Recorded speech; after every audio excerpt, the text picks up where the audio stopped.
In this video, I'll be showing you how to fix the NVIDIA overlay not showing any FPS. It's a very simple method, so if you find this video helpful, be sure to drop a like and subscribe. But anyways, getting into it, first thing that you want to go ahead and do is open up your NVIDIA application. Now, from here, you're going to see a few different things, but you just want to go to settings, which is the last option anyway.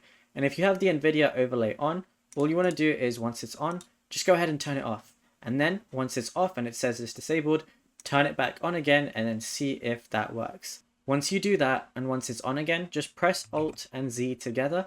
You're going to see a lot of different options here and you just want to make sure that FPS is on. So you can press the settings at the top, then you can open up heads up display and then you can change the FPS if you want to over here. But anyways, it's as simple as that. So if you find this video helpful, be sure to drop a like and also be sure to subscribe. And if you haven't already, make sure to comment down below any more tutorials you would want from this channel in the future. But anyways, thank you for watching.